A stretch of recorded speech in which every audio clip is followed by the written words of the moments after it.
അസ്സലാമു അലൈക്കും വറഹ്മത്തുള്ളാഹി അൽഹംദുലില്ലാഹി റബ്ബിൽ ആലമീൻ അല്ലാഹുമ്മ സ്വല്ലി അലാ മുഹമ്മദിൻ വഅലാ ആലി മുഹമ്മദ് അമ്മാ ബഅദു. സ്നേഹമുള്ള ഖുർആൻ പഠിതാക്കളെ, 45-ാം അധ്യായം സൂറത്തുൽ ജാസിയ തുടരുകയാണ്. ഇന്ന് 5 മുതൽ 9 വരെയുള്ള ആയത്തുകൾ നമുക്ക് പഠിക്കാം ഇൻഷാ അല്ലാഹ്. അതിൻ്റെ പാരായണം കേൾക്കുക. ബിസ്മില്ലാഹിർ റഹ്മാനിർ റഹീം വഖ്തിലാഫിൽ ലൈലി വന്നഹാരി വമാ അൻസലല്ലാഹു മിനസ് സമാ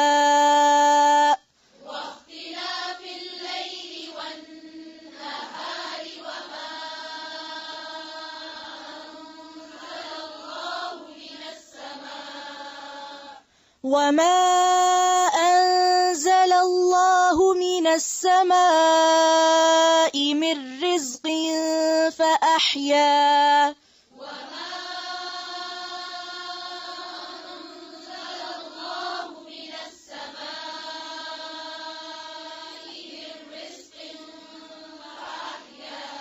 فأحيا به الأرض بعد موتها وتصريف الرياح آيات لقوم يعقلون.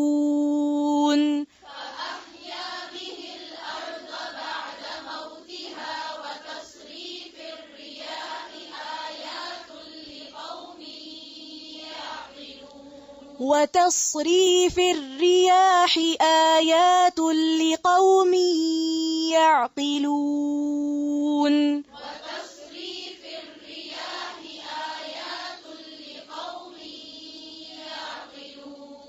تلك آيات الله نتلوها عليك بالحق.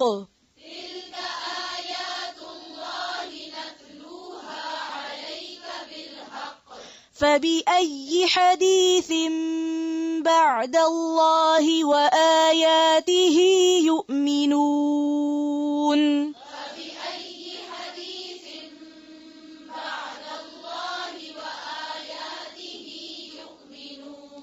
ويل لكل أفاك أثيم.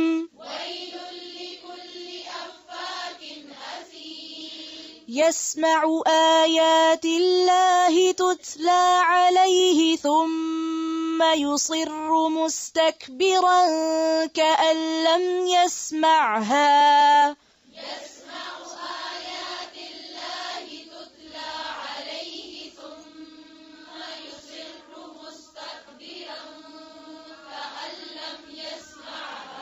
حركات का ख्याल रखें, लंबा नहीं खींचे. फिर से पढ़ें. ثم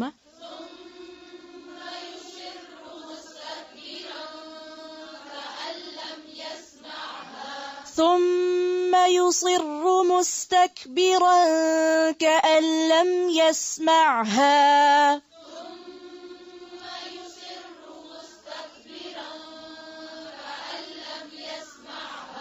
فبشره بعذاب أليم.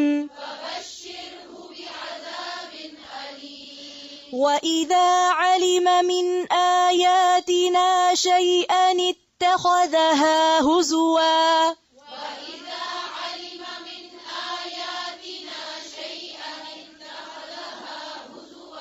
फिर से पढ़े.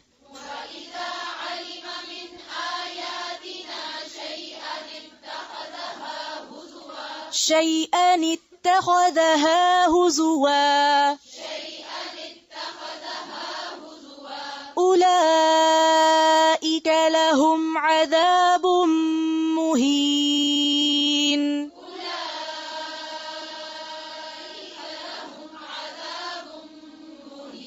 പഠിതാക്കളെ, മുകളിൽ പറഞ്ഞ ആയത്തുകളിൽ 4 വരെയുള്ള ആയത്തുകൾ നമ്മൾ നേരത്തെ പഠിച്ചു കഴിഞ്ഞു. അതിൽ അള്ളാഹു ചിന്തിക്കാൻ പറഞ്ഞ ചില കാര്യങ്ങൾ: 1 ആകാശങ്ങൾ, 2 ഭൂമി.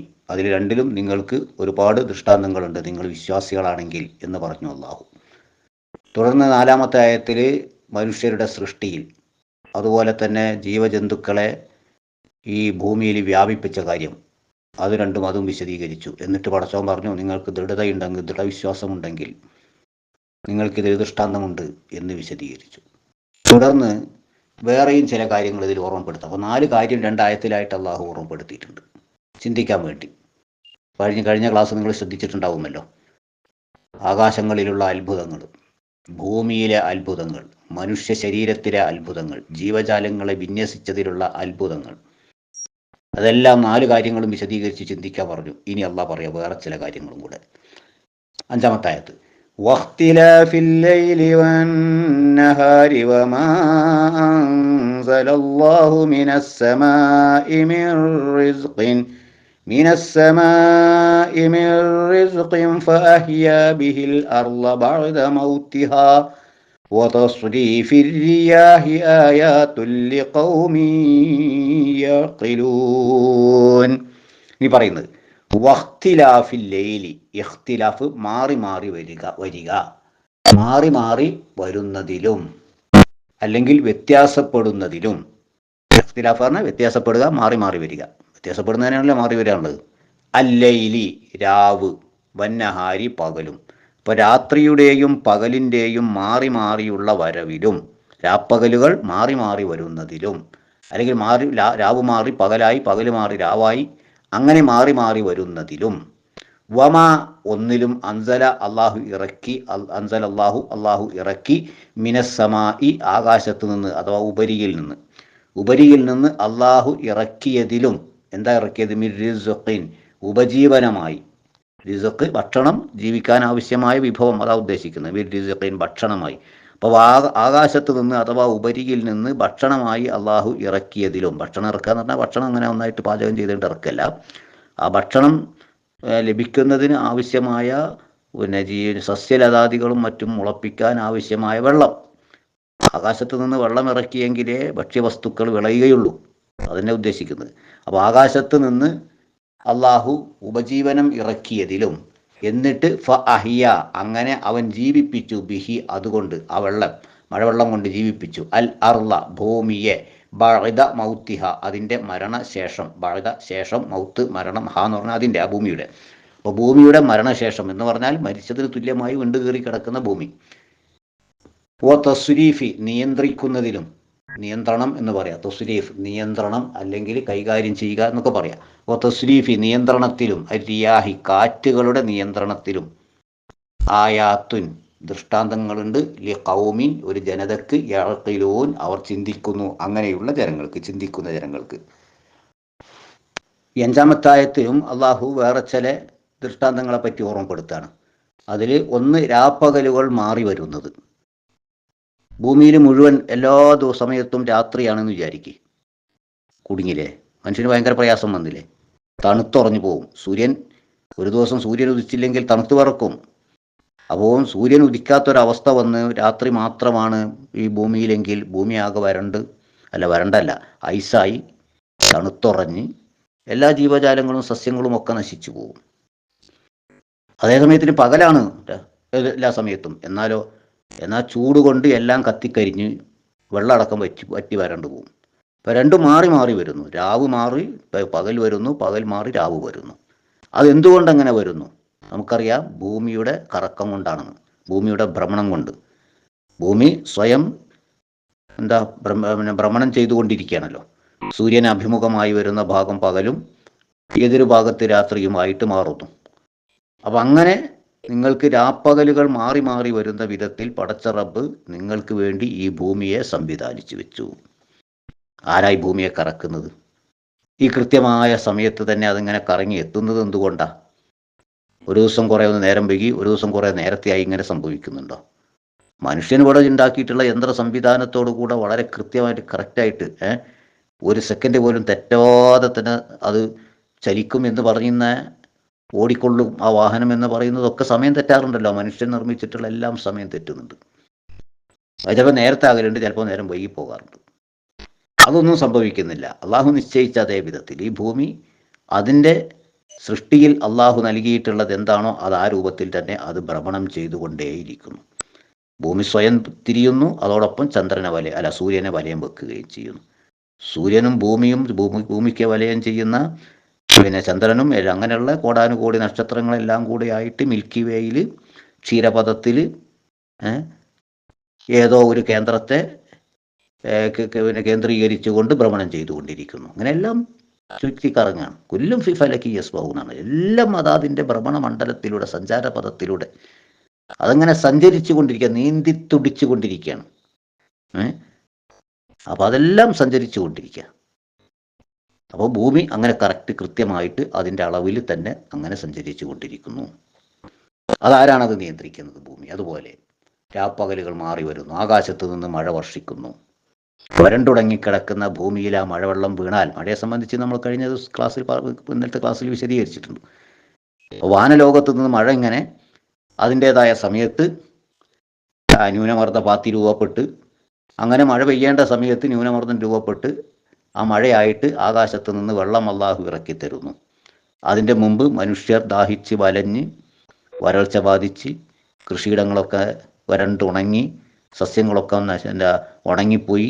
അങ്ങനത്തെ അവസ്ഥയിൽ വാനലോകത്ത് നിന്ന് ഉപജീവനം എന്ന നിലക്ക് നിങ്ങൾക്ക് മഴ വർഷിപ്പിച്ചു തരുന്നു അല്ലാഹു. ആ മഴ കിട്ടുന്നതോടുകൂടെ ഭൂമിക്ക് നേരത്തെ ഉണ്ടായിരുന്ന ആ മൃതപ്രായമായി കിടക്കുന്ന ഭൂമിയൊക്കെ സജീവമായി. അതെല്ലാം നനഞ്ഞങ്ങനെ കുതിർന്ന് അങ്ങനെ അതിൽ നിന്ന് സസ്യങ്ങൾ മുളച്ചു വരാൻ തുടങ്ങി. വിത്തുകളൊക്കെ മണ്ണിൽ കിടക്കുന്ന, നോക്കിയാൽ പോലും പെട്ടെന്ന് കാണാൻ കഴിയാത്ത അത്രയും സൂക്ഷ്മമായ വിത്തുകൾ, അല്ലെങ്കിൽ മണ്ണിൻ്റെ ഉള്ളിൽ കിടക്കുന്ന വേരുകളിൽ നിന്ന് മുളക്കുന്നത്, ആ വേരുകളിൽ നിന്ന് മുളച്ചു വരുന്നു. ഏതെങ്കിലും ഒരു ചെറിയ ഭാഗം, പുല്ല് പോലെയുള്ള എന്തെങ്കിലും ഒന്നിൻ്റെ ചെറിയൊരു ഭാഗം മണ്ണിൻ്റെ അടിയിൽ കിടക്കുന്നുണ്ടെങ്കിൽ അവിടെ നിന്ന് അത് വീണ്ടും മുളച്ചു വരുന്നു. ഇങ്ങനെ എല്ലാം ചെറുതും വലുതുമായ സസ്യങ്ങളൊക്കെയും മുളച്ചു വരുന്നു. വരണ്ടുണങ്ങി മരിച്ചു കിടക്കുന്ന ഭൂമിയിൽ മഴവെള്ളം വരുന്നതോടുകൂടെ ഭൂമിക്ക് ജീവൻ കിട്ടി. അതിലിങ്ങനെ സസ്യലതാദികൾ മുളച്ചു വന്ന് നല്ല ജീവനുള്ള ജീവസുറ്റ ഭൂമിയായി മാറി. അത് ഭൂമിയുടെ കാര്യം. പിന്നെ അള്ള പറയുന്നത് കാറ്റിനെ നിയന്ത്രിക്കുന്നു. യഥാസമയം ഏത് ഭാഗത്തേക്കാണോ കാറ്റ് പോകേണ്ടത് ആ ഭാഗത്തേക്ക് അല്ലാഹു കാറ്റിനെ തെളിച്ചു കൊണ്ടുവരുന്നു. എത്രയോ കിലോമീറ്റർ, നൂറുകണക്കിന് കിലോമീറ്ററുകൾ അകലെ രൂപപ്പെടുന്ന ന്യൂനമർദ്ദം അത് കാറ്റിൻ്റെ ശക്തിയാൽ, കാറ്റിൻ്റെ സഹായത്തോടുകൂടെ അതെവിടേക്കാണോ എത്തേണ്ടത് അവിടേക്ക് അള്ളാഹു തെളിച്ചു കൊണ്ടുവരുന്നു. ഖുർആൻ ഒരിടത്ത് പറഞ്ഞത് അങ്ങനെ, മേഘത്തെ തെളിച്ചു കൊണ്ടുവരുന്നു അള്ളാഹുന.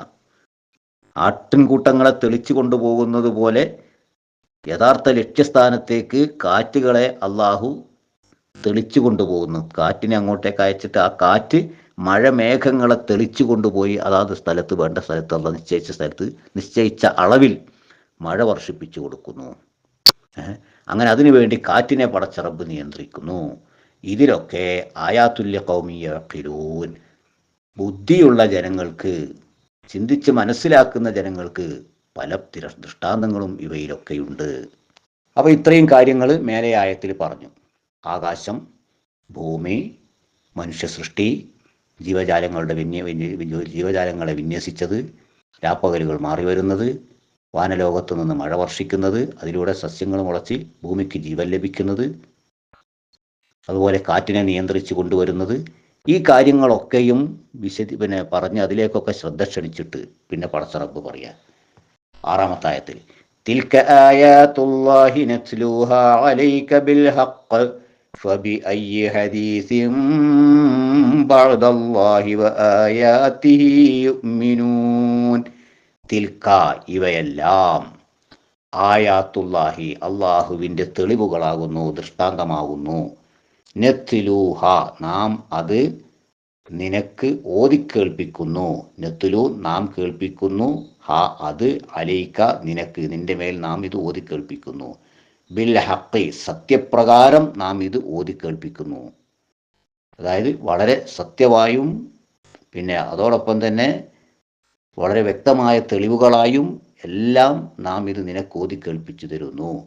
ഫബി അയ്യി ഹദീസിൻ, ഫബി അയ്യി, ഇനി ഏതൊരു ഹദീസ്, വൃത്താന്തത്തിലാണ്, വാർത്തയിലാണ്, ബഅദല്ലാഹി, അള്ളാഹുവിൻ്റെ ശേഷം, വ ആയാത്തിഹി, അവൻ്റെ ആയത്തുകളുടെ, അവൻ്റെ ദൃഷ്ടാന്തങ്ങളുടെയും അല്ലെങ്കിൽ അവൻ തരുന്ന തെളിവുകളുടെയും ശേഷം ഇനി എന്തൊരു വർത്തമാനമാണ്, യുഅ്മിനൂൻ, എന്തൊരു വർത്തമാനത്തിലാണ് അവർ വിശ്വസിക്കുന്നത്? ഇതാണ് അള്ളാഹുവിൻ്റെ ചോദ്യം. അപ്പം എന്താ അള്ളാഹ് ഇതിൽ പറയുന്നത്? ഇത്രയും കാര്യങ്ങൾ ഈ സൂറത്തിൽ തന്നെ തൊട്ടുമുകളിലുള്ള വെറും 3 ആയത്തുകളിലൂടെ അള്ളാഹു പറഞ്ഞു. അള്ളാഹു പറഞ്ഞിട്ട് അള്ളാഹു ചോദിക്കുന്ന ചോദ്യമാണ്, ഇനി എന്താണ് നിങ്ങൾക്ക് വേണ്ടത്? ഇത്രയും വ്യക്തമായിട്ട് പ്രവാചകരെ താങ്കൾക്ക് ഞാൻ ഇത് ഓതി കേൾപ്പിച്ചു തരുന്നു, അവർക്ക് വിശദീകരിച്ചു കൊടുക്കാൻ വേണ്ടി നിന്നെ ഞാൻ പഠിപ്പിച്ചു തരുന്നു. നീ അത് അവർക്ക് വിശദീകരിച്ചു കൊടുക്കുന്നു, നീ അത് അവർക്ക് ഓതി കേൾപ്പിച്ചു കൊടുക്കുന്നു. ഇനി ഇതിൻ്റെ അപ്പുറം വേറെ എന്തൊരു വൃത്താന്തമാണ് അവർ കാത്തിരിക്കുന്നത്? ഇനി എന്താണ് അവർക്ക് വേണ്ടത്? തെളിവായിട്ട് ഇനി എന്താണ് അവർക്ക് വേണ്ടത് എന്ന് അള്ളാഹു ചോദിക്കുകയാണ്. ഈ ആയത്തിൻ്റെ അടിസ്ഥാനത്തിൽ ഈ ഫബി അയ്യി ഹദീസിം ബഅദല്ലാഹി വ ആയാതിഹി യുഅ്മിനൂൻ എന്ന് പറഞ്ഞ ആയത്തിൻ്റെ വിശദീകരണത്തിൽ ഇമാം റാസി പറയുന്ന വളരെ അർത്ഥവത്തായൊരു ഒരു വാചകങ്ങളുണ്ട്. എന്താണെന്ന് വെച്ചാൽ ഇമാം റാസി പറയുകയാണ്, ഈ ആയത്ത് തഖ്ലീദ് ചെയ്യണം എന്ന് വാദിക്കുന്നവരുടെ വാദത്തെ നിരർത്ഥകമാക്കുന്നു. വ അബ്തല ബിഹാദ ഖൗല മൻ യസ്ഉമു അന്ന തഖ്ലീദ കാഫിൻ. ഇതിലൂടെ അള്ളാഹു ബാത്തിലാക്കുകയാണ്, ദുർബലമാക്കുകയാണ് എന്ത് തഖ്ലീദ് മതി എന്ന് വാദിക്കുന്നവൻ്റെ വാക്കിനെ ഇതോടെ അള്ളാഹു ദുർബലപ്പെടുത്തുന്നു. വ ബയ്യന അന്നഹു യജിബു അലൽ മുക്കല്ലഫി അത്തഅമ്മുലു ഫീ ദലാഇലി ദീനില്ലാഹ്. അതോടൊപ്പം തന്നെ ഈ ആയത്തിൽ അള്ളാഹു വിശദീകരിക്കുകയാണ്, പ്രായപൂർത്തിയെത്തിയിട്ടുള്ള മുക്കല്ലഫായ ഒരു മനുഷ്യൻ, മത നിയമങ്ങൾ മതവിധികൾ പാലിക്കാൻ ബാധ്യതപ്പെട്ട ഒരു മനുഷ്യൻ അള്ളാഹുവിൻ്റെ മതത്തിലെ രേഖകൾ, ദലീലുകൾ, അതിൻ്റെ തെളിവുകൾ അല്ലെങ്കിൽ അതിൻ്റെ രേഖകൾ പരിശോധിക്കുക എന്നത് അവന് നിർബന്ധമാണ് എന്നും അള്ളാഹു ഓർമ്മപ്പെടുത്തുന്നു. ഇതിപ്പോൾ മക്കാ മുശ്രിക്കുകൾ പാരമ്പര്യമായിട്ട് ആചരിച്ചു വരികയാണല്ലോ. പിതാക്കളിൽ നിന്ന് കണ്ടത് അങ്ങനെ അങ്ങ് ആചരിച്ചു, കണ്ടതും കേട്ടതും എന്താണോ അവർ ജന്മന അവർക്ക് കിട്ടിയിട്ടുള്ളത് അത് ആചരിച്ച് വരിക. അതിൻ്റെ അപ്പുറത്തേക്കും ഇപ്പുറത്തേക്കും നോട്ടമില്ല, ചിന്തയില്ല, യാതൊരു ചിന്തയില്ല. അത് ആരാധനാ കാര്യങ്ങളിലാകട്ടെ, അവരുടെ അനുഷ്ഠാന കാര്യങ്ങളിലാകട്ടെ, അവരുടെ വിശ്വാസ കാര്യങ്ങളിലാകട്ടെ, എല്ലാം അവർ പാരമ്പര്യമായിട്ട് എന്താണോ അവർക്ക് വന്നു കിട്ടിയിട്ടുള്ളത് അത് ആചരിക്കുക എന്നല്ലാതെ ഇതിന് ന്യായമുണ്ടോ, ഇതിന് രേഖയുണ്ടോ, ഇതിന് തെളിവുണ്ടോ എന്നവർ പരിശോധിക്കാറില്ല. ഇന്നും അങ്ങനെ തന്നെ. ഇന്നും സമൂഹം അങ്ങനെ തന്നെയാണ്, മുസ്ലിം സമൂഹവും അങ്ങനെ തന്നെയാണ്. എന്തിനാണ് വിശ്വസിക്കുന്നത്, എന്താണ് ആചരിക്കുന്നത്, എന്താണ് അനുഷ്ഠിക്കുന്നത്, എന്താണ് ഇതൊക്കെയുള്ള കാര്യം, അതിനെപ്പറ്റിയിട്ടൊരു പുനരാലോചന നടത്താറില്ല. ഇതിന് പിൻബലമുണ്ടോ, ഖുർആനിൻ്റെ പിൻബലമുണ്ടോ, ഹദീസിൻ്റെ പിൻബലമുണ്ടോ, അള്ളാഹു പറയുന്ന പോലെ അള്ളാഹുവിൻ്റെ ദീനിലുള്ള ദലീല് ഈ കാര്യത്തിനുണ്ടോ എന്നൊന്നും ചിന്തിക്കാറില്ല. അതുണ്ട് എന്നാൽ ഇതല്ല, നിങ്ങൾ ചെയ്യുന്നത് പോലെയല്ല, ഇതിൽ നിന്ന് വ്യത്യസ്തമാണ് യഥാർത്ഥത്തിൽ അള്ളാഹു പറഞ്ഞിട്ടുള്ള തെളിവുകളുള്ളത്, അള്ളാഹുവിൻ്റെ ദലീല് നിങ്ങൾ ചെയ്യുന്നത് പോലെ ചെയ്യാനല്ല ഉള്ളത് എന്ന് പറഞ്ഞാൽ ഞങ്ങൾ പിതാക്കളായിട്ട് കണ്ടുവരുന്നതെന്തോ അത് മതി എന്ന് പറയും. അപ്പം അങ്ങനെ വാദിക്കുന്ന ഞങ്ങൾക്ക് തഖ്ലീദ് മതി, അനുകരണം, പൂർവ്വപിതാക്കളെ അനുകരിച്ചുകൊണ്ട് ഞങ്ങൾ ജീവിച്ചാൽ മതി, അവരിൽ നിന്ന് എന്താണോ ഞങ്ങൾ കണ്ടത് അതുമായി ഞങ്ങൾ മുമ്പോട്ട് പോയിക്കോളും എന്ന് പറയുന്ന തഖ്ലീദിൻ്റെ വാദക്കാർക്ക് ഈ ആയത്ത് അവർക്കെതിരാണെന്നും ഈ ആയത്ത് അവരുടെ തഖ്ലീദ് വേണമെന്നുള്ള വാക്കിനെ നിഷ്പ്രഭമാക്കി കളയുകയാണ്, ബാത്തിലാക്കി തള്ളിക്കളയുകയാണ്, അല്ലെ ദുർബലപ്പെടുത്തുന്നു എന്നും ഈ ഹദീസിൽ വ്യക്തമാണ് എന്ന് ഇമാം റാസി റഹിമഹുല്ലാഹ് പറയാണ്. ഇനി ഇവിടെ നമ്മൾ കഴിഞ്ഞു പോയ ആയത്തുകളിലേക്ക് ഒന്നും കൂടെ തിരിച്ചു പോകാം. 3, 4, 5 ആയത്തുകളിലൂടെ കടന്നു ചെന്നാൽ അള്ളാഹു ആകാശഭൂമികളെ ദൃഷ്ടാന്തമായിട്ട് പറഞ്ഞു, ഇതിൽ സത്യവിശ്വാസികൾക്ക് ദൃഷ്ടാന്തമുണ്ട്. പിന്നെ മനുഷ്യ ശരീരവും ജീവജാലങ്ങളെ വിന്യസിച്ചതും പറഞ്ഞ ശേഷം പറഞ്ഞു, ഇതിൽ ദൃഢമായി വിശ്വസിക്കുന്നവർക്ക്, ദൃഢതയുള്ളവർക്ക് ഇതിൽ ദൃഷ്ടാന്തമുണ്ട്. അത് കഴിഞ്ഞ് രാപ്പകലുകളും മഴ വർഷിക്കുന്നതും പിന്നെ സസ്യലതാദികൾ മുളക്കുന്നതും കാറ്റിൻ്റെ നിയന്ത്രണവും അള്ളാഹുവിൻ്റെ ദൃഷ്ടാന്തമായിട്ട് പറഞ്ഞ ശേഷം പറഞ്ഞു, ചിന്തിക്കുന്നവർക്ക് ഇതിൽ തെളിവുണ്ട്, ദൃഷ്ടാന്തമുണ്ട്. എന്താ ഇത് മൂന്ന് രൂപത്തിൽ പറഞ്ഞത്? ഒരിടത്ത് ഒന്നാമത് പറഞ്ഞ് വിശ്വാസികൾക്ക് ഇതിൽ ദൃഷ്ടാന്തമുണ്ട്. പിന്നീട് പറഞ്ഞു മൂക്കിനീയങ്ങളായ ദൃഢതയുള്ളവർക്ക്, ദൃഢവിശ്വാസമുള്ളവർക്ക് ഇതിൽ ദൃഷ്ടാന്തമുണ്ട്. പിന്നെ പറഞ്ഞു ചിന്തിക്കുന്നവർക്ക് ദൃഷ്ടാന്തമുണ്ട്. പണ്ഡിതന്മാർ ഒരുപാട് വിശദീകരിച്ചിട്ടുണ്ട് ഈ പ്രയോഗത്തെ സംബന്ധിച്ച്. വിശ്വാസികളാണെങ്കിൽ, ഒന്നാമത് പറഞ്ഞ വിശ്വാസികളാണെങ്കിൽ പിന്നെ അധികമൊന്നും ആവശ്യമില്ല. അള്ളാഹുവിൻ്റെ ആയത്തുകളെ സംബന്ധിച്ച്, അള്ളാഹുവിൻ്റെ ദൃഷ്ടാന്തങ്ങളെ സംബന്ധിച്ച്, അള്ളാഹു നൽകിയിട്ടുള്ള സൃഷ്ടി വൈഭവങ്ങളെ സംബന്ധിച്ച്, സൃഷ്ടി വൈവിധ്യങ്ങളെ സംബന്ധിച്ച്, അള്ളാഹുവിൻ്റെ സൃഷ്ടി വൈഭവത്തെ സംബന്ധിച്ച്, അവനതിനുള്ള കഴിവിനെ സംബന്ധിച്ച് ഒക്കെ വിശ്വാസികൾക്ക് വളരെ പെട്ടെന്ന് തന്നെ അവർക്ക് ബോധ്യമാകും. വിശ്വാസികളാണെങ്കിൽ. ഇനി വേറെ കുറേ ആൾക്കാരുണ്ടാകും വിശ്വാസികളാവില്ല, എന്നാലും അവർ സത്യം കണ്ടെത്താനുള്ള ചിന്തയിലായിരിക്കും, അതിൻ്റെ ഗവേഷണത്തിലും പിന്നെ അത് കണ്ടെത്താനുള്ള ശ്രമത്തിലുമായിരിക്കും, സത്യം കണ്ടെത്താൻ ശ്രമിക്കുന്നവരായിരിക്കും. അങ്ങനത്തെവരുണ്ടാവും, സത്യാന്വേഷികളായ ആൾക്കാർ. അപ്പോൾ അവരോട് പറയുന്നത്, സത്യാന്വേഷികളാണെങ്കിൽ നിങ്ങൾക്ക് അവിടെ യക്കീന് കിട്ടും, നിങ്ങൾക്ക് ദൃഢത കിട്ടും. എന്ത്? നിങ്ങളിങ്ങനെ യഥാർത്ഥത്തിൽ വിശ്വസിച്ചിട്ടില്ല, അള്ളാഹുവിൻ്റെ ദീനിലേക്ക് കടന്നു വന്നിട്ടില്ല, എന്നാൽ നിങ്ങൾ സത്യം കണ്ടെത്തണം എന്ന് വിചാരിക്കുന്നവരും സത്യാന്വേഷികളുമാണ്. അങ്ങനത്തെവരാണ് നിങ്ങളെങ്കിൽ നിങ്ങൾക്ക് അള്ളാഹുവിൻ്റെ ദൃഷ്ടാന്തങ്ങളിൽ നിങ്ങൾക്ക് യക്കീൻ ഉറപ്പ് കിട്ടും. നിങ്ങൾ കണ്ടെത്തും. അങ്ങനെ നിങ്ങൾക്ക് യക്കീൻ, അപ്പം നിങ്ങൾ മൂക്കിനീങ്ങളാണെങ്കിൽ, സത്യം കണ്ടെത്തി അതിൽ ദൃഢമായി നിങ്ങൾ വിശ്വസിക്കും എന്നുള്ളവരാണെങ്കിൽ നിങ്ങൾ അതിൽ ചിന്തിച്ചോളൂ എന്ന് പറയുന്നു. ഈ രണ്ട് വിഭാഗം അല്ലാത്തവരുണ്ടാവും, വിശ്വാസവും അവർക്കില്ല, സത്യാന്വേഷികളുമല്ല. മൂന്നാമതൊരു വിഭാഗം ഉണ്ടാവും. അവരോട് അള്ളാഹ് ചോദിക്കുക, ഏറ്റവും ചുരുങ്ങിയത് നിങ്ങൾക്ക് ബുദ്ധിയെങ്കിലും ഇല്ലേ? അക്കാലികളല്ലല്ലോ നിങ്ങൾ, ബുദ്ധിയില്ലേ? നിങ്ങൾക്ക് ബുദ്ധിയെങ്കിലും ഉണ്ടല്ലോ. നിങ്ങൾക്ക് വിശ്വാസമില്ല, പോട്ടെ. നിങ്ങൾ സത്യം കണ്ടെത്താനുള്ള സത്യാന്വേഷികളല്ല, പോകട്ടെ. ഇതൊന്നും ഇല്ലെങ്കിലും നിങ്ങൾക്ക് വിവേചന ബുദ്ധി ഉണ്ടല്ലോ, അള്ളാഹ് നൽകിയിട്ടുള്ള ബുദ്ധി ഉണ്ടല്ലോ.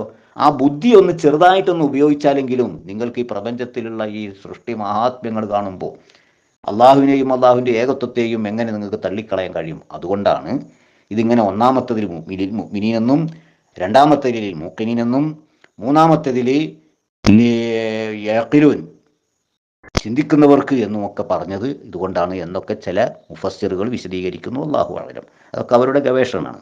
പക്ഷേ നമ്മൾ ആലോചിച്ച് നോക്കുമ്പം ആ പറഞ്ഞതിൽ ചില വസ്തുതയുണ്ട് എന്ന് നമുക്ക് തോന്നിപ്പോകാറുണ്ട്. മനുഷ്യന്മാർ ഈ മൂന്നിലേതെങ്കിലും ഒന്നിലാണല്ലോ, ഒന്നുകിൽ വിശ്വാസികൾ, അല്ലെങ്കിൽ സത്യാന്വേഷികൾ, അല്ലതൊന്നും ഇല്ലെങ്കിലും ബുദ്ധിയെങ്കിലും ഉള്ളവർ.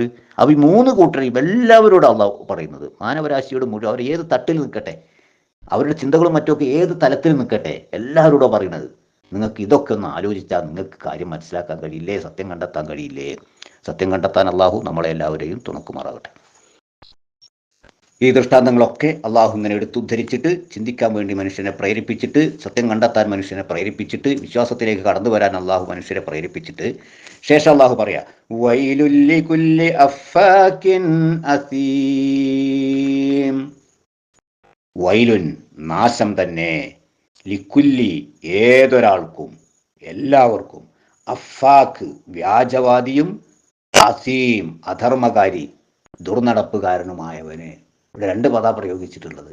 ഒന്ന്, അയാൾ അഫാക്കാണ്, വ്യാജനാണ് എന്ന് പറഞ്ഞാൽ കെട്ടിയുണ്ടാക്കി എന്തെങ്കിലുമൊക്കെ പറയുക, കളവ് പറയുക, സ്വന്തമായിട്ട് രചിച്ചുണ്ടാക്കിയ, അല്ലെ മറ്റാരെങ്കിലും രചിച്ചത് വാങ്ങിക്കൊണ്ടെന്ന് വായിച്ച് കേൾപ്പിച്ചിട്ട് അള്ളാഹുവിൻ്റെ പേരിൽ കളവ് പറയുന്ന അങ്ങനത്തെയുള്ള ആൾക്കാർ, അങ്ങനെയുള്ള അള്ളാഹുവിൻ്റെ പേരിൽ വ്യാജം പറയുന്ന അല്ലെങ്കിൽ വ്യാജവാദികളായ ആൾക്കാർ, അള്ളാഹുവിൻ്റെ പേരിലല്ലാത്തതും ആവാം, വ്യാജം പറഞ്ഞുകൊണ്ട്, കളവ് പറഞ്ഞുകൊണ്ട് ജനങ്ങളെ സത്യത്തിൽ നിന്ന് തെറ്റിക്കുന്നവർ, പലതരത്തിലുള്ള ദുർന്യായങ്ങൾ പറഞ്ഞ് മനുഷ്യരെ സത്യം കണ്ടെത്താൻ കഴിയാത്ത വിധത്തിൽ ജനങ്ങളെ സംശയാലുക്കളാക്കി മാറ്റി നിർത്തുന്ന അത്തരത്തിലുള്ള ആൾക്കാരുണ്ട്.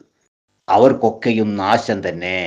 വൈലുല്ലി കുല്ലി അഫാക്കിൻ അസീം. അതോടൊപ്പം തന്നെ അവൻ മഹാപാപിയുമാണ്, അധർമ്മകാരിയാണ് ആ മനുഷ്യൻ. എല്ലാ വേണ്ടാത്തവരും ചെയ്യാൻ തയ്യാറുള്ളവർ. അങ്ങനെയുള്ളവർക്ക് നാശം തന്നെ, കൊടിയ നാശം, അതായത് നരകത്തിൻ്റെ നാശം തന്നെ. എന്നിട്ട് തുടർന്നുള്ള പറയാ, യസ്മഉ ആയാതില്ലാഹി തുത്ലാ അലൈഹി സുമ്മ യുസിറു മുസ്തക്ബിറൻ കഅല്ലം യസ്മഉഹാ ഫബശ്ശിർഹു ബിഅദാബിൻ അലീം. യസ്മഉ, അവൻ കേൾക്കുന്നു, ആയാത്തില്ലാഹി, അള്ളാഹുവിൻ്റെ ആയത്തുകൾ, അള്ളാഹുവിൻ്റെ ദൃഷ്ടാന്തങ്ങൾ, അല്ലെങ്കിൽ അള്ളാഹുവിൻ്റെ വചനങ്ങൾ അവൻ കേൾക്കുന്നു. തുത്ല, അത് ഓതിക്കേൾപ്പിക്കപ്പെടുന്നു, അലൈഹി, അവൻ്റെ മേൽ, അവൻ്റെ മുമ്പിൽ അതവൻ കേൾക്കുന്നു. സുമ്മ, പിന്നെ, യുസിറു, അവൻ ശടിച്ചു നിൽക്കുന്നു, ഉറച്ചു നിൽക്കുന്നു, മുസ്തക്ബിറൻ, അഹങ്കാരിയായിട്ട്, അഹങ്കരിച്ചുകൊണ്ട് അവൻ ശടിച്ചു നിൽക്കുകയാണ്. അവൻ്റെ തെറ്റിൽ, അവൻ്റെ പഴയ തിന്മയിൽ തന്നെ അവൻ ഉറച്ചു നിൽക്കുകയാണ്. അവൻ്റെ അന്ധവിശ്വാസത്തിൽ, അവൻ്റെ തെറ്റായ വിശ്വാസത്തിൽ അവൻ ഉറച്ചു നിൽക്കുകയാണ്. അങ്ങനത്തവനുണ്ട്, അങ്ങനത്തവനാണ്, അങ്ങനത്തെ പാപിയായ, കുറ്റകൃത്യം ചെയ്യുന്നവനായ, അതോടൊപ്പം തന്നെ വ്യാജം ചമക്കുന്നവനായ അവർക്കൊക്കെയും നാശം തന്നെയാണ്. തൊട്ടുമുമ്പത്തെ ആയത്തോട് ബന്ധപ്പെട്ട് കിടക്കുകയാണ്. കഅല്ലം യസ്മഉഹാ, ഇതൊക്കെ കേട്ടാൽ അവനെ സംബന്ധിച്ചിടത്തോളം അവനത് കേൾക്കാത്തവനെ പോലെ മാറി നിൽക്കുന്നു, പിരിഞ്ഞു പോകുന്നു. എല്ലാം പോലെയാണ് യസ്മഅഹ, അതവൻ കേട്ടിട്ടില്ലാത്തതുപോലെ അവൻ അതിൽ നിന്ന് എന്താ പിന്മാറിപ്പോകുന്നു. ഫബശ്ശിർഹു, അങ്ങനെയുള്ളവന് നീ സന്തോഷ വാർത്ത അറിയിക്കുക. ബി അദാബിൻ, ശിക്ഷ കൊണ്ട്, അലിയും വേദനാജനകമായ ശിക്ഷയുണ്ടെന്ന് അവന് സന്തോഷ വാർത്ത അറിയിക്കുക. അപ്പോൾ അത് മേലെ പറഞ്ഞ 7-ാമത്തെ ആയത്തുമായിട്ട് ബന്ധപ്പെട്ട് കിടക്കാണ്. ഇങ്ങനെ കള്ളവാദിയായി എന്തെങ്കിലുമൊക്കെ പറഞ്ഞു നടക്കുന്നവൻ, അള്ളാഹുവിൻ്റെ വചനങ്ങൾ എത്ര തന്നെ അവൻ്റെ മുമ്പിൽ ഓതിക്കേട്ടാലും അതൊന്നും അംഗീകരിക്കാൻ, സ്വീകരിക്കാൻ തയ്യാറാകാതെ പിന്തിരിഞ്ഞു പോകുന്നവൻ, ആയത്തുകൾ കേട്ടിട്ടും പിന്തിരിഞ്ഞു പോകുന്നവൻ, അവന് എന്താ ഉള്ളത്? വേദനയേറിയ ശിക്ഷയുണ്ട്. ഈ ആയത്ത് ഇറങ്ങിയത് നളർ ബിനുൽ ഹാരിസ് എന്ന ഒരു വ്യക്തിയുടെ വിഷയത്തിലാണ്, ഒരു മുശ്രിക്കിൻ്റെ വിഷയത്തിലാണ് എന്ന് ചില റിപ്പോർട്ടുകളിൽ നമുക്ക് കാണാൻ സാധിക്കും. അതുപോലെ അബൂജഹലിൻ്റെ വിഷയത്തിലാണ് ഇതിറങ്ങിയത് എന്നും ചില റിപ്പോർട്ടുകളിൽ കാണാൻ സാധിക്കും. അതിൻ്റെ ചുരുക്കം, ഈ നളർ ബിൻ ഹാരിസ് എന്ന് പറഞ്ഞ വ്യക്തി പേർഷ്യക്കാരടുക്കലൊക്കെ പോയിട്ട് അവിടെ നിന്ന് റോമൻ പേർഷ്യക്കാരെ പോലെയുള്ള അറബികളല്ലാത്തവരിൽ നിന്ന് അവരുടെ രചനകൾ, അവരുടെ പുസ്തകങ്ങൾ, കഥാപുസ്തകങ്ങൾ, അതേപോലെയുള്ള പുസ്തകങ്ങൾ അല്ലെങ്കിൽ അവരുടെ മറ്റേതെങ്കിലും രചനകൾ അത് വാങ്ങി വരുമായിരുന്നു എന്നാണ് ഈ നളർ ബിൻ ഹാരിസ് എന്ന വ്യക്തി. എന്നിട്ട് അത് മക്കക്കാരുടെ മുമ്പിൽ അദ്ദേഹം വളരെ സമർത്ഥമായി വായിച്ചു കേൾപ്പിക്കും. എന്നിട്ട് ജനങ്ങളെ ഖുർആനിൽ നിന്ന് അകറ്റും. മക്കയിലുള്ള ജനങ്ങളെ, മക്കക്കാരെ ഖുർആനിൽ നിന്ന് അകറ്റും. റസൂലുള്ളാഹി സ്വല്ലല്ലാഹു അലൈഹി വസല്ലമ ഖുർആൻ ഓതി അവരെ പ്രബോധനം ചെയ്യുമ്പോൾ തൊട്ടപ്പുറത്ത് നിന്നുകൊണ്ട് ഇതേപോലെയുള്ള വായിച്ചിട്ട് ജനങ്ങളെ അങ്ങോട്ടേക്ക് ക്ഷണിക്കും. ജനങ്ങൾ അധിക പേരും അങ്ങോട്ട് പോകും. അങ്ങനെയുള്ളല്ലോ മനുഷ്യന്മാർ. നന്മ പറയുന്ന, ദീന് പഠിപ്പിച്ചു കൊടുക്കുന്ന ഒരു സംവിധാനം ഒരിടത്തും, അല്ലെങ്കിൽ ഒരു ക്ലാസ്, ഒരു പ്രസംഗം ഒരു ഭാഗത്തും, അപ്പുറത്ത് ഡാൻസും പാട്ടും കൂത്തുമൊക്കെ അപ്പുറത്തും നടക്കുകയാണെങ്കിൽ ജനങ്ങളിലെ വലിയ ശതമാനം മഹാഭൂരിഭാഗവും അങ്ങോട്ടായിരിക്കും പോകുക എന്നറിയാലോ. ഞാനത് പറയേണ്ട കാര്യമില്ലല്ലോ. നന്മയുടെ സദസ്സിൽ വളരെ കുറച്ചാളല്ലേ ഉണ്ടാവുള്ളൂ. അതേ ഏർപ്പാട് ഇയാൾ ചെയ്യുമായിരുന്നു എന്ന്. ജനങ്ങളെ ഖുർആനിൽ നിന്ന് അകറ്റാൻ വേണ്ടി ഇയാൾ ഇങ്ങനെ ചെയ്യുമായിരുന്നു എന്ന്. അവൻ്റെ വിഷയത്തിലാണ് ഇത് ഇറങ്ങിയത് എന്ന് ചില റിപ്പോർട്ടുകളുണ്ട്. അത് മാത്രമല്ല, ആ സ്വഭാവമുള്ള എല്ലാവർക്കും ഇത് ബാധകം തന്നെയാണ്. അവനക്കൊക്കെ ഈ ശിക്ഷയുണ്ട്. സത്യത്തിൽ നിന്ന് തെറ്റിക്കാൻ വേണ്ടി ശ്രമിക്കുന്ന ആർക്കാണെങ്കിലും, അത് ഏത് രൂപത്തിലാണെങ്കിലും ശരി, അതെന്ത് പ്രസംഗിച്ചു കൊടുത്തിട്ടാണെങ്കിലും, പാട്ട് പാടിയിട്ടാണെങ്കിലും, ജനങ്ങളെ ആകർഷിച്ചിട്ടാണെങ്കിലും, ആത്മീയതയുടെ പേരിലാണെങ്കിലും, എങ്ങനെയാണെങ്കിലും ശരി, സത്യത്തിൽ നിന്ന് തെറ്റിക്കുന്നവർക്കൊക്കെ വൈലുൻ, അവന് നാശം തന്നെയാണ്, നരകത്തിൻ്റെ നാശം തന്നെയാണ് അവനെ കാത്തിരിക്കുന്നത്. അബൂജഹൽ നരകത്തിന് 19 പേര് ഉണ്ട് നരകത്തിൻ്റെ കാവൽക്കാരായിട്ട് എന്ന് ആയത്ത് ഓതിക്കേൽപ്പിച്ചപ്പോൾ അബൂജഹൽ പറഞ്ഞു എന്നാ, ആ 19 ആളെയൊക്കെ ഞാൻ ഒറ്റയ്ക്ക് നോക്കിക്കോളും, അതിനൊക്കെ ഞാൻ തന്നെ മതി എന്ന് പറഞ്ഞു ഗർവ് നടിച്ചു എന്നാണ്. അവനെയുമാണ് ഇവിടെ ഉദ്ദേശിക്കുന്നത്. അതും ഇവിടെ ഉദ്ദേശിക്കപ്പെട്ടിട്ടുണ്ട് എന്ന് ചില റിപ്പോർട്ടുകളിലുണ്ട്. അതുമാവാം. ഈ സ്വഭാവം ഇസ്തിക്ബാർ ഉണ്ടല്ലോ, അഹങ്കാരം നടിച്ച്, അഹന്ത നടിച്ച്, പൊങ്ങച്ചം കാണിച്ച് അങ്ങനെ നടക്കുന്ന ആൾക്കാരെ, ഞങ്ങളത് മതി, എനിക്ക് എൻ്റെത് മതി, എനിക്കാരുടേതും കേൾക്കണ്ട, ഞങ്ങൾക്കൊന്നും കേൾക്കണ്ട, ഞങ്ങളെ ആൾ പറയുന്നത് കേട്ടാൽ മതി എന്നും പറഞ്ഞ് ഞങ്ങൾക്കാണ് അധികം ആൾക്കാരുള്ളത്, ഞങ്ങൾക്കാണ് അംഗബലമുള്ളത്, ഞങ്ങൾക്കാണ് കായിക ബലമുള്ളത്, ഞങ്ങൾക്കാണ് സാമ്പത്തിക ബലമുള്ളത് എന്ന് പറഞ്ഞ് അഹങ്കരിച്ച് നടക്കുന്ന ആൾക്കാരുണ്ട്. അവർക്കൊക്കെ ഇത് ബാധകം തന്നെയാണ്. സത്യത്തിൻ്റെ ആൾക്കാർ വിരളമായിരിക്കും, കുറവായിരിക്കും. അവർക്ക് അംഗബലം കുറവായിരിക്കും, അവർക്ക് മറ്റ് ദുനിയവിയായ സൗകര്യങ്ങൾ കുറവായിരിക്കും. അതാണല്ലോ ഇസ്ലാമിൻ്റെ ചരിത്രം. അപ്പോൾ അതൊന്നും നോക്കണ്ട. അങ്ങനെ ആരും പൊങ്ങച്ചെന്നടിക്കേണ്ടതില്ല. അവർക്ക് ശിക്ഷയാണ് വരാനിരിക്കുന്നത്. തുടർന്ന് 9-ാമത്തെ ആയത്തിൽ അല്ലാഹ് പറയുന്നു, وَإِذَا عَلِمَ مِنْ آيَاتِنَا شَيْئًا اتَّخَذَهَا هُزُوًا أُولَئِكَ لَهُمْ عَذَابٌ مُهِينٌ.